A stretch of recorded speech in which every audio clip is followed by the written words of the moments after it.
I would like to call to order the Tuesday, April 23rd, 2024 HRA Board meeting.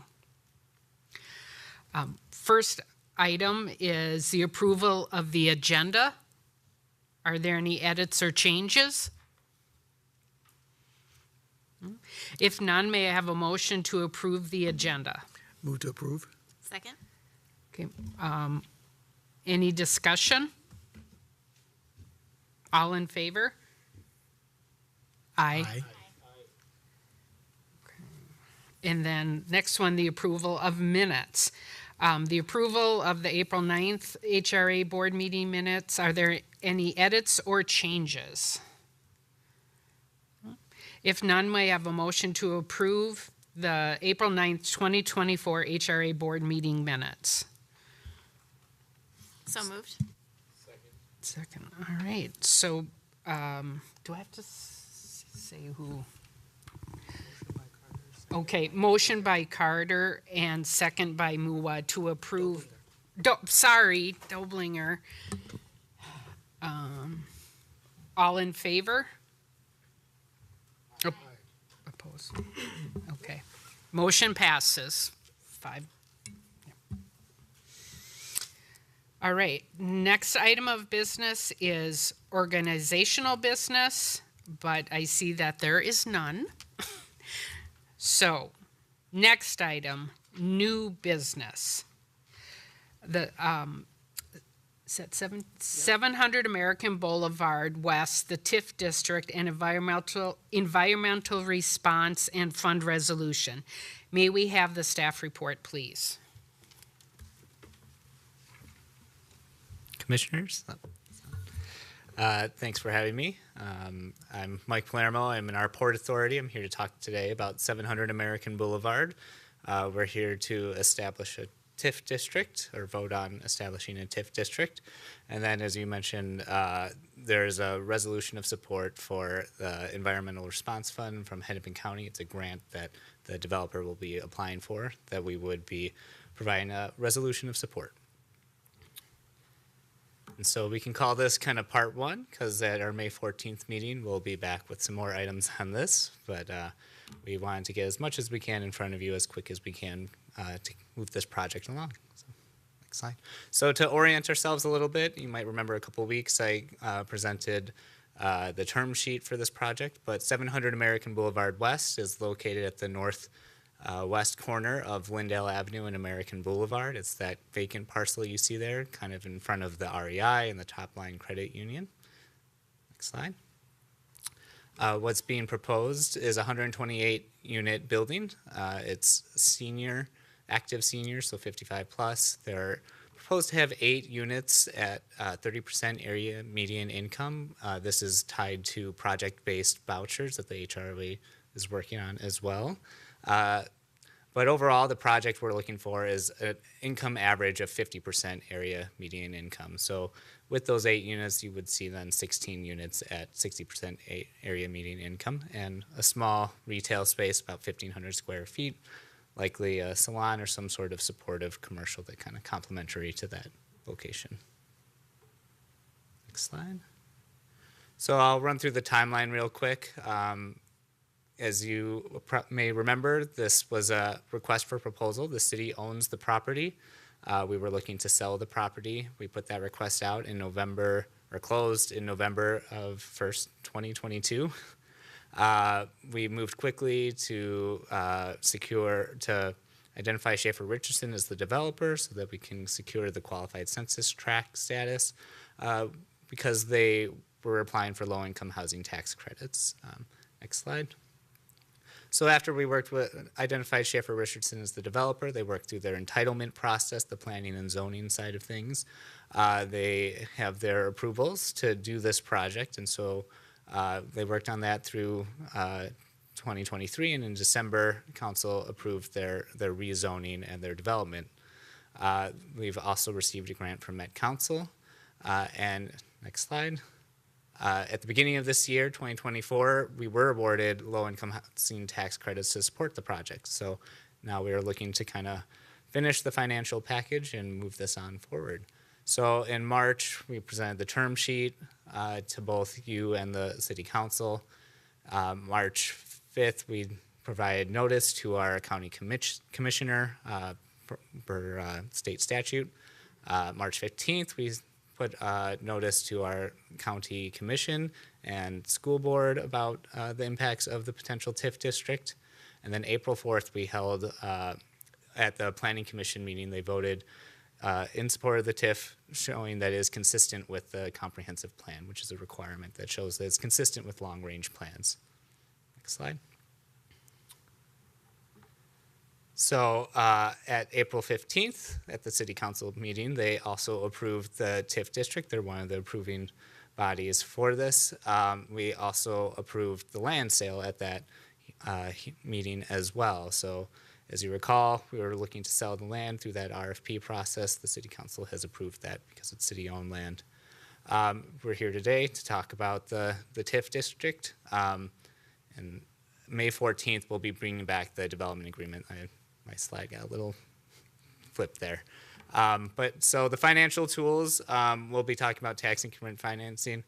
With that sale, there was a land write-down, as you recall, of $900,000 to bring it from $2 million to $1.1 million. And then there'll be an affordable housing trust fund. I won't get into too much detail on the write-down or the trust fund. The trust fund will be coming on May 14th with the development agreement, and the land write-down was something that City Council has approved. But just some overview of the project finances. The total cost of the project is about $40 million, which ends up being about $315,000 per unit.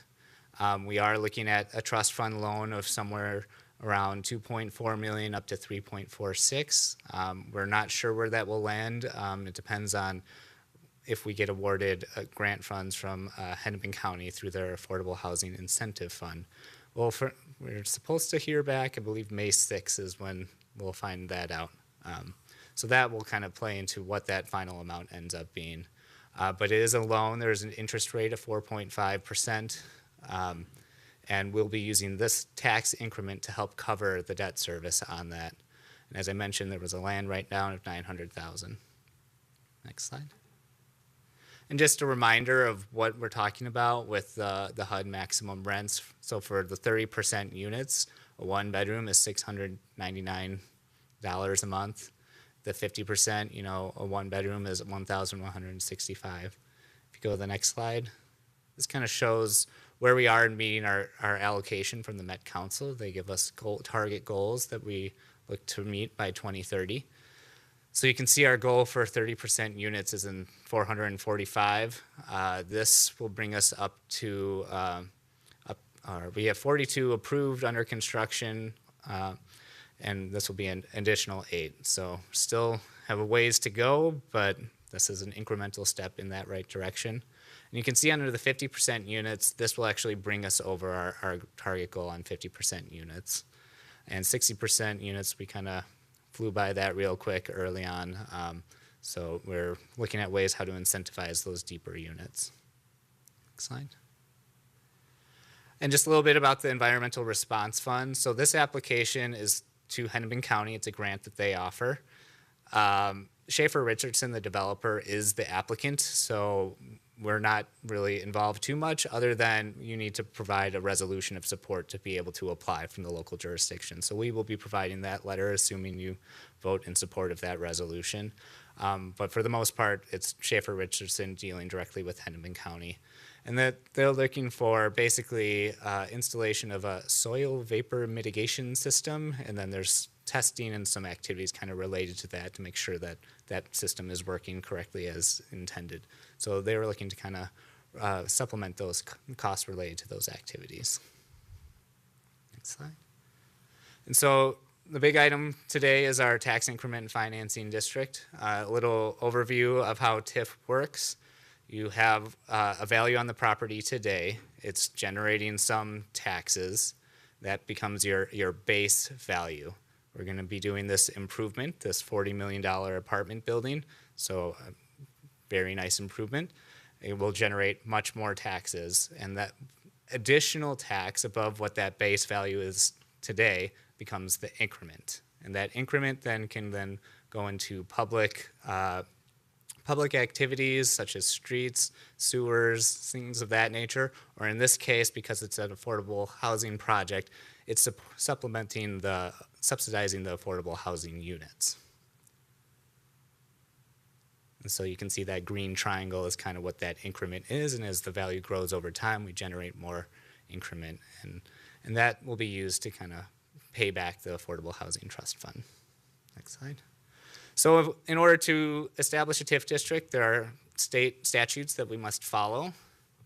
Next slide. So the first item is, does it actually qualify as a TIF district? There are different types of TIF districts, but in this case, we're looking at a housing TIF district because it is providing that affordable housing. And to qualify, you either need to provide 20% of the units at 50% area median income, or 40% of the units at 60%. 100% will be at 60%, and I think it was 91% will be at 51%, so, or 50% area median income. So it meets that quite easily. And then it has to meet the but-for test. But for this money, will this development actually happen? You know, we've sat on this property for quite a while. It's been vacant. But beyond that, the level of affordability that we're getting and just the scale that we're getting, 128 units, is pretty substantial. We had a similar size property at 1801 American. They were able to get about 99 units without any support through TIF. So I think that kind of lends to, but for this, we're getting a higher level of affordability and density than we would otherwise would have seen. And similarly, is this maximizing development on that site? And then lastly, does it conform with our long-range plans? And that's why we have the Planning Commission review and provide their resolution on April 4th. And so they were able to provide that because it's meeting goals in our comprehensive plan. Goal number 2 in our housing section is to provide a range of housing choices. So this provides both mixed use, there's commercial, and it's senior, which is needed. And then just finding ways to provide more affordable housing to serve our demand. And so we know there is that demand for senior that creates movement in just our home ownership as people age out of single family homes, move into this. So these are meeting our goals in a couple different ways. And so as I mentioned, May 14th, we'll come back with purchase and development agreement and the Affordable Housing Trust Fund documents for your approval. So that'll look forward to that in 2.5, 3 weeks. And so with that, I'm happy to answer any questions. There are 2 motions here for the tax increment financing. The first kind of approves the district and the TIF plan. The second one is related to our pledge agreement for the TIF. Any questions? Yes. Thank you, Chair. Just one question on the TIF, especially with the land write-down of $900,000. So what is the base going off of? Is it the original proposed value, or is it the write-down value?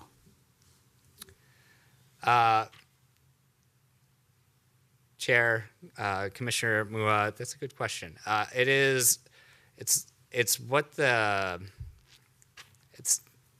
It's not what we would sell it for, it's what it's valued for. So because it was zoned multifamily, we look at a vacant multifamily site and come up with the value of what that would be. So it's kind of its own value separate of what the actual sale price would be and what we were asking for. It's something that our assessor comes up with to determine. Yeah. Thank you. Other questions?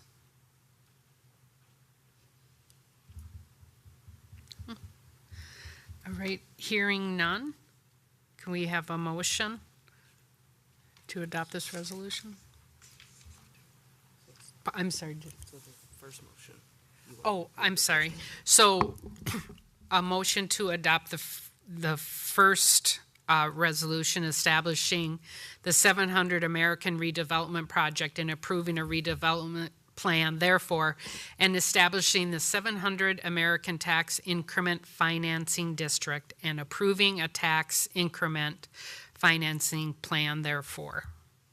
Motion to approve?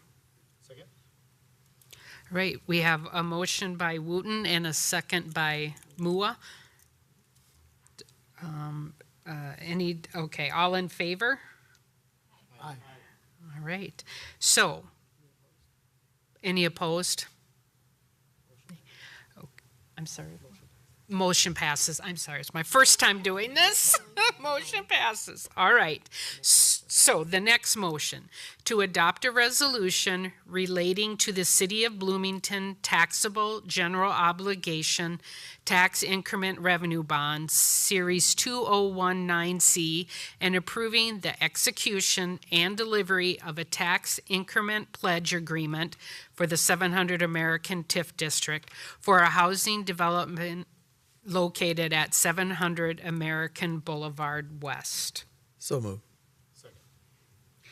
We have a motion by, who said that? By Wooten and second by Mua. All in favor? Aye. Opposed? Motion passes. There's one more motion. Okay, third motion, to adopt a resolution approving an application for Hennepin County Environmental Response Fund grant. So moved. Okay, moved by Wooten and seconded by Doblinger. All in favor? Aye. Opposed? Motion passes. All right.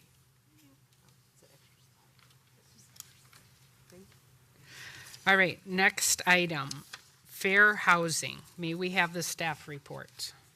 Thank you, Chair Mueller, Erica Coleman. I do have a very brief presentation on fair housing. April is Fair Housing Month, and so I just wanted to just bring some information before you all and the public this evening. Next slide. And so, like I said, April's Fair Housing Month, and so the Fair Housing Act, what we're commemorating here is what was passed in 1968 and then amended in 1988, but it establishes policy for providing fair housing throughout the United States. The intent is to ensure equal housing opportunities for all citizens, and this does refer to equal access to rental housing and homeownership opportunities as the cornerstone of the nation's federal housing policy, and the fair housing laws cover virtually all housing in the United States. Next slide. So, specific to the city of Bloomington, we do have our own fair housing policy. It was adopted by the city council in 2018, and it was actually revised and adopted by the city council on November 27th, 2023. In that revision and adoption, it does make sure to include the HRA and the Port Authority as the city under the whole umbrella. So I just wanted to bring that to your attention. And then what the purpose of our policy is at the City of Bloomington is a commitment to ensure that fair and equal housing opportunities are available to all persons in all housing opportunities and development activities funded by the city, regardless of the protected classes, which do include race, color, religion, sex, sexual orientation, marital status, gender identity, and status with regard to public assistance, creed, familial status, national origin, or disability. And therefore, the city's policies will provide meaningful access to all individuals, as well as fair housing information and referral services, and through internal practices and procedures that promote fair housing and support the city's equity and inclusion goals. Next slide. There are a few resources listed here. These are very high level because when they go to these web pages, there's actually a lot of information. I do have to highlight that our city legal did perform a training with quite a bit of staff across different divisions and departments for fair housing very recently, which did include a test. And so we also make sure that here at the city we are following and understanding as practitioners, as staff, as public servants. But more information may be found on our City of Bloomington Fair Housing webpage, which does also provide information about ADA, which is accessibility, disability, the Disability Act, and what that means, and then the Minnesota Department of Human Rights. On both of these web pages is also if anyone feels or believes they have been discriminated against in housing, that there is pathways to report that here on either one of these web pages. And so with that, I just wanted to bring that to you all's attention about what has happened here, and that it's National Fair Housing Month, and that we continue to embed equity and inclusion in every practice that we do in our housing here. And I can take any questions if you have any, as this is a discussion. Somewhat related, do you have any statistics from the housing fair on this past Saturday? Thank you. Statistics for fair housing or statistics on the housing fair? Yeah, or is that coming another? So moving on to the next item, the board policy, HRA board policy and issue update. Some updates for you is the 2024 Bloomington Home Fair recap. So we did have the home fair this past Saturday at Valley View Middle School. This was the first time we've held the home fair since 2020. And at that point in 2020, it was the home improvement fair. And so we did cancel in 2022. So typically the home improvement fair was held every other year in the even years in February at Civic Plaza. Since we have looked at our community-led strategic planning process for the city, Bloomington Tomorrow Together, and then the work that the HRA has done and gone through, we looked at it being a home fair.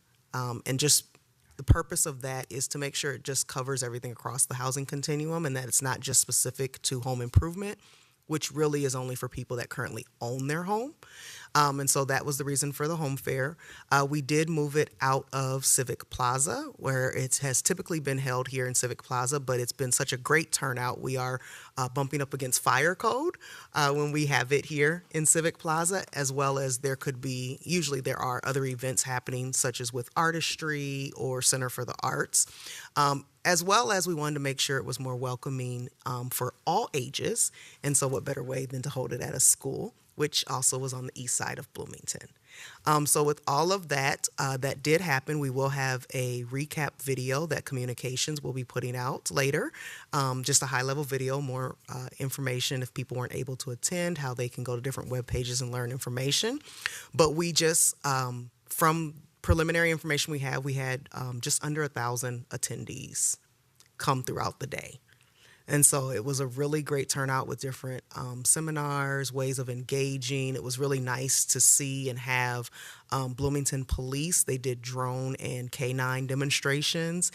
Bloomington Fire was there. We were able to engage with them and go on the fire truck, as well as Public Works was there. And we got to see the different snowplow, as well as another truck that CCTV that Public Works has when they look in pipes and how they do that. And so there was a lot of great feedback, great turnout, really enjoyed it. And we will have more information as we go about people's experiences during the home fair this year. Any questions or comments about that? I like the location. So you like the location, Commissioner Wooten? Your mic. I like the location quite a bit, and I was really, I didn't say surprised, but excited that they had breakout areas for things like lactation and wellness. Mm-hmm. So it was really inclusive in all aspects. Thank you. I would just echo your sentiments. I just thought that I really appreciated the layout and just the thoughtfulness that went behind the planning to make sure that it was really inclusive and welcoming and accommodating to people with a variety of needs. And loved that there was an area for kids and there was food trucks and just really, really well done. And so I'm excited. Is the plan to do it every other year still or every year now? Or TBD? TBD. To be determined. I will just say, I I think it's a value, right? And then when you do something like that every other year, there's so much that's being missed, but also how does this look in terms of doing it every year and the staff time that goes into it? And how do we capitalize on just our different partnerships? And so I do know that there's other home fairs that happen. And so what does that look like? Or what does it look like for our neighboring cities? And so there just needs to be more discussion and planning on what that would look like. But it definitely is value to have every year. Do we necessarily do it as the HRA every year? I'm not sure, but we'll have to look into that. Makes sense. Any other questions or comments? All right, and I have one more item that's listed. It's the West Hennepin Affordable Housing Land Trust, Hennepin County HRA funding. I just wanted to bring this forward. So West Hennepin Affordable Housing Land Trust, who we also call WALT, which is the acronym, or we call Homes Within Reach. They are doing business as Homes Within Reach. We have a great partnership with them as the HRA, as the city as a whole. However, they applied for and were granted funding from Hennepin County HRA.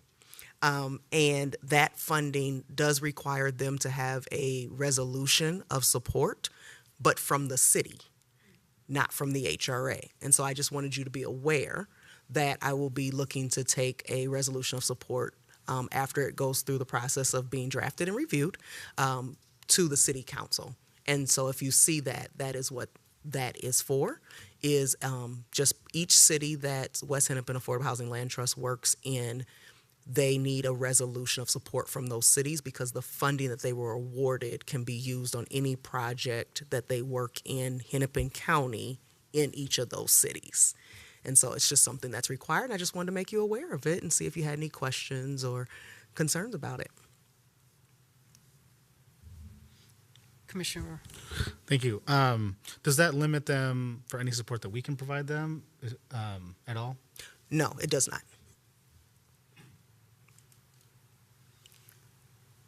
Any further questions or comments? Okay, one last thing. Noble Apartments, 8200 Humboldt.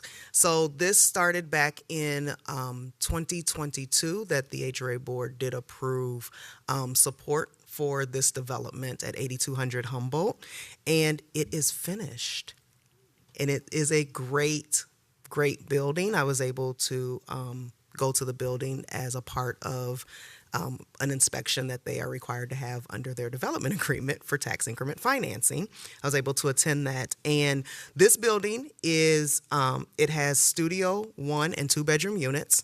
14 units are affordable at 50% area median income. And they actually have leased all of their affordable units. So that's very exciting that they have leased those. The remaining units available are market rate units.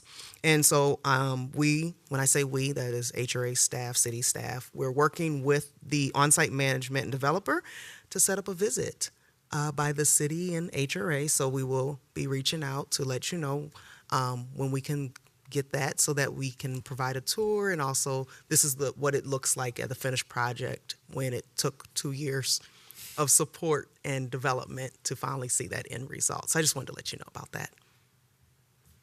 Thank you. Question? I don't have a question, but I do have a comment. So if you drive by, it's a beautiful building. It is. It's really nice.